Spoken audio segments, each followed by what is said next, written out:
Shedeur Sanders is going to be a problem in the NFL. And I know there was a lot of ups and there was a lot of downs in this year's NFL preseason.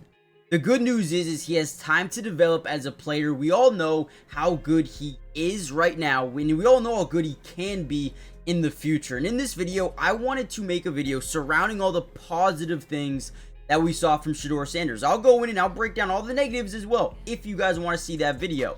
But let's just dive in. The first thing we noticed on this play, it's third and I believe 11, right? We got off coverage here to the bottom side of the screen. You have press to the top side. You also have a two-eye safety look as well. Now we are getting a level concept right here, essentially just a bunch of in routes over the middle of the field, and I believe you got a go ball to that right side. Now, as Shedeur Sanders drops back in the pocket, we have to understand, especially when we're in enemy territory, when you're on 3rd and 10, when you're on 3rd and 11, sometimes you can just take what the defense gives you and fight to live another down, whether that's kicking a field goal or going for it on 4th and 3, 4th and 2, 4th on 1, or 4th and 1, right? So on this play, instead of taking the deep shot down the field and maybe converting or maybe not converting, he says, okay, we have off coverage to the bottom side of our screen. Our receivers are taught to maintain outside leverage and then break over the middle, trying to get these DBs to kind of freeze for just a second. And that's exactly what we get here with Jamari Thrash. Outside leverage, head swivel to the outside, break over the middle. Look at the anticipation. Ball is already coming out. Right when it needs to. And now if he goes down right here, we have a 4th and 4, right? But instead Jamari Thrash ends up fighting for an additional 3 yards, and now it's 4th and inches instead of 4th and 11 or 4th and 3. But that's all because we took what the defense gave us. I thought this was a great rep here by Shedeur. He knows exactly where he wants to go. His reads are essentially 1 to 2 to 3. Right? And if you like that one-on-one matchup, that would have been your first read. We would have known right away. But once he sees the linebacker over commit down, right? You got 2 guys here. Let's take this one-on-one opportunity. Okay, and that's what he does. Turns, fires, great ball, right where it needs to be. You get 10 yards, make it 4th and inches. Now kick a field goal, or we can go for it. Great job by Shedeur, at least in my opinion on that play. Now, I don't care what you say, this was one of the best passes I have seen in the entirety of the preseason by any quarterback, okay? And I'll tell you why, okay? So we're going to start off with a little bit of play action, fake to the left or to the right. We're going to get a bootleg out to the left side. Now we're going to cross this guy across the formation into the flats. We're going to get a corner route here by Cade Davis. We're going to get a crosser by the now cut Deontay Johnson. And we're kind of going to get like a stop route here by the tight end. Now, this is actually a great route concept here. No one really makes a big mistake. We saw a big mistake with Dylan Gabriel's pick 6 versus Philadelphia, but here bootleg is out. Now, one thing that I love about Shedeur Sanders is he is very confident in space. He's not a guy that is going to continue the bootleg outside of the pocket. If he has time, he is going to stop. And again, we got the flat, we got the corner route here, and we got the crossing route, okay? Now, as he turns around, he says, okay, wait, I have time. I don't need to make a tougher throw than it needs to be. I can stop, I can set my feet, and I can make a play, okay? So as he stops, he sees his top receiver get a little bit of leverage. Tough thing is here, this ball needs to be layered over that second level defender here, right? And it can't be too layered because then it will go over the head of our receiver. So look at this ball, throws a dime right where it needs to be. Now that angle does not do it justice. Let's watch it from this angle. Again, bootleg or receiver Jamari Thrash are going to cross the formation into the flats. We're going to block and release off the tight end. Right? Boom. As we set our feet, look at the ball placement of this thing. What else do you want him to showcase in terms of accuracy? I can sit here all day and I can make an argument of why he deserves to be the starter off of accuracy. Now I will admit there are some things he needs to improve on. Getting the ball up, taking your check down when you need to take your check down, right? Versus that Rams team, they wanted to really see, can you get the ball up? Can you throw the ball away? I don't think they really wanted him to be under pressure every single play, but they wanted to see how good he was under pressure. And obviously, no one was open. There was no time. It's not all his fault. But overall, when you talk about pure ball placement, dude, Shedeur Sanders is definitely not the quarterback 4. I don't think he's the quarterback 3. He might even be QB1. In terms of accuracy, now again, you got to give the edge to Joe Flacco. He's been there. He's done that. He's made game-winning plays. Let's keep going. Let me stop talking, yapping. Okay, now I just talked about under pressure, right? Being able to sit in the pocket and make throws. I feel like he is very calm, very collected in the pocket. Right here, we're going to see a deep dig over the middle. It's 3rd and long, I believe, 3rd and like 12 or something like that. As we drop back in the pocket, offensive line is going to be in a 5-man scat with 2 chip and releases from the running back and the tight end, but they're scatting or sliding or zoning to the right, man to the left. The pocket absolutely gets demoralized off the man side, right? You got 2 guys breaking through right away. Now, in a lot of cases, quarterbacks like to panic, either force a throw or get outside the pocket, throw it away, right? Do something.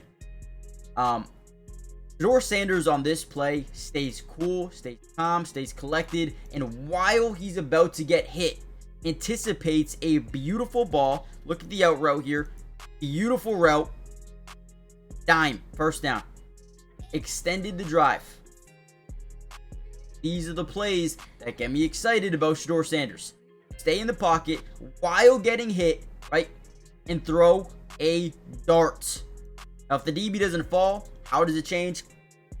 Who knows? Who cares? Right? That happened in the Super Bowl. No one's going to say, oh, what if the DB didn't fall? Don't matter. Right? So as we drop back again, we see 2 guys right in our face. Doesn't panic. Doesn't panic at all. Look at this angle. Look at the spiral. A lot of people early on saying, oh, he's terrible football. Doesn't look good. That looked beautiful. Under pressure. Again, you need to be consistent with that, I will admit. Wasn't during the versus that Rams game, but things looked a little bit. We'll go through that in a different video. Really quickly, hit the like button. Subscribe to the channel if you guys are new. It is free. It doesn't cost anything. And we will be covering the Cleveland Browns and Shedeur Sanders throughout the entirety of the season. Offensive, defensive, individual player breakdown. We got you guys covered. Let's keep going. Keep building this community, man. Let me know, when do you think Shedeur Sanders will be the starting quarterback for this team, if ever? Great ball. Let's go. All right, here's a 5-wide empty set look. Now, turns nothing into something on this play, and I'll show you how he does it. So, we're going to see a 5-step drop. The fork isn't amazing here. He goes to a 3-step and continues to drop back a little bit more. So, fork isn't amazing. But what I will say is once he gets outside the pocket, he does a good job, 1, keeping his eyes on up the field, right? But 2, forcing defenders to slightly bite down, okay? Now, what that does is allows his wide receiver to kind of break behind them and fill the gap with the defense. He was not a scrambling quarterback. If this was more of a Tom Brady, these guys would probably keep their distance and allow their defensive linemen to contain. But since he's a little bit quicker and is a little bit of a playmaker on his legs, not full, but he can do it, right? Because he can get outside the pocket, these guys bite down just enough for him to throw an absolute layered dot. Okay, second of all, unbelievable catch. Okay, give Floria a bunch of credit. This was a beautiful catch. But it's also only in a spot where his guy can get it. Also, can we keep in mind that he is about to get hit as he's making the throw? He's getting engaged with, right? But only where his guy can get it. Layered over the 3 defenders and layered under a defender. Great throw, turning nothing into something on this play. 30-yard pickup. Again, great catch. Love it. All right, another good play. Stays cool, stays calm. Free snap motion here. They're going to get a free rusher through that left side because our tight end's not on a chip and release. Got man-to-man here. Everyone else is going to kind of slide to this right side. But as you see that, again, they get a free rusher through that B gap. Essentially, running back has to go pick him up, which he does a great job doing. Shout out to, I believe, Amani Marshall. But as Shedeur drops back, he sees this guy coming right at him, right? Makes eye-to-eye contact and, again, doesn't panic, doesn't throw the ball into the dirt, doesn't force a pass here before the receivers break on their routes. Says, all right, I know my running back's coming. Boom, sets up his blocker. And again, whenever you get that pressure, a lot of quarterbacks like to continue their scramble, right? They either take it up the field or take it outside and try to just extend this play to the outside. But Shedeur Sanders, boom, resets. Sets his feet. Reading the defense. Now look at this. We got this in over the middle. We got a deeper level concept over the middle. We got a guy here. I mean, we got 4 guys around this player. But we know we can fit this in there if we've got the velocity and the arm strength. And man, does he throw a laser right where it needs to be. I mean, take a look. When he's throwing this football here, back right here. Look at, there is 5 guys around this window. But he knows he's got the arm strength to get it there. Yes, he does, man. What a ball. Love it again. In the pocket, avoiding the pressure, using his blockers to his advantage, and then resetting the feet. Don't make this tougher than it needs to be. Don't make a throw on the run. If it's there, make the throw. Man, again, he doesn't have the arm strength. He doesn't have the accuracy. He doesn't have a good ball. What does that show you? And again, everyone wants to come back to that Rams game. I get it. It did not look good. The Rams game was bad. It was. I would be the first to sit here all day and say, yeah, he looked like a subpar quarterback in that game. But also need to make it a point that those offensive linemen, none of them made the team. I don't think any of them made the team. And again, look at this. Laser. Can't throw a good ball though. Crazy. And look at this ball. We're going to get a 3-step hitch off the play action. We're trying to bite these linebackers up. Our tight end is going to get to the second level of the defense. We're trying to get behind the linebackers. We have a clear route here trying to take away this safety. And watch how this play works out. Again, off the play action, running back's going to leak into the outside, or the flats, I guess you could say here. Watch this. Boom. 3-step hitch. Basically means step up in the pocket, avoid that weak side pressure. Boom. Great job. Now, as this linebacker bite down the running back, this is wide open. Wide open again. Great job finding Sal Cannella. Boom. Right where it needs to be. Gives him enough space to turn up the field and pick up 25 yards. Great job, Sanders. Now, let's get into the Rams game a little bit. I want to show you a little bit of what happened. We're going to make a video on the negatives. We will. Don't worry. If you're a hater, it's coming. But let's go a little bit longer. So, in this Rams game, things went very sour very quickly. He had 3 completions, didn't play the last 2-minute drill of the game.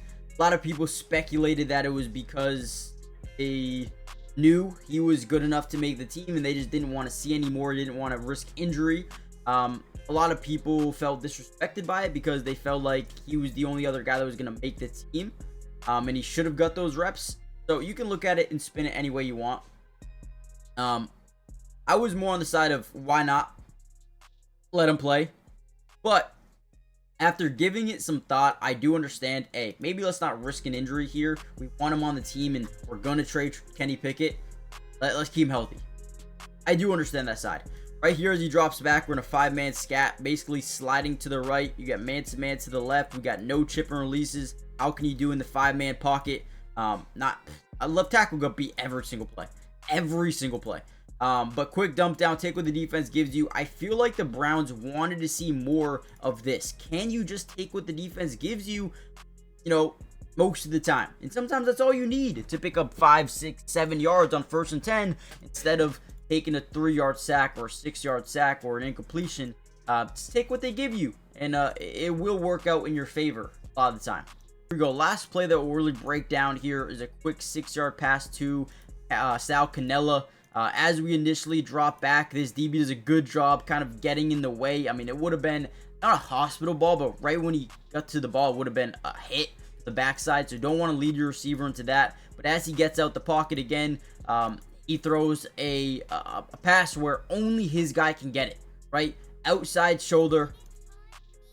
Ensures that DB can never make a play on that football, can never intercept that football, which is, again, a good throw. A good throw to make. But ultimately, nobody's really open. Again, if there was an instant pressure coming from that C gap right there, with that B gap, right, I would have said to be patient and hit this route over the middle or wait for this route over the middle, right? But since there's pressure, we're not allowed, or not allowed, but we aren't able to sit comfortably in that pocket. There's just nothing there, right? That DB catches back up to it. You might be able to hit this, but again, you're not throwing cross body. It's way too dangerous. Once you get outside that pocket, you're essentially done. Now, maybe you could have thrown this up the field. Honestly, that's probably the way to go right there. But didn't want to take the risk, I guess. You can see wide receiver throws up the hand like, hey, I'm open. Give me the ball. Again, it's a very tough throw to make. Did it before with Flory, I believe, but it is what it is, man. There were some really good things that we've seen throughout the preseason. I wish he played game 2. I wish he did. Game 3 was really tough. We're gonna break that down in a new video. Let me know if you want to see it. Hit the like button, subscribe, and I'll see you guys for that one. Peace.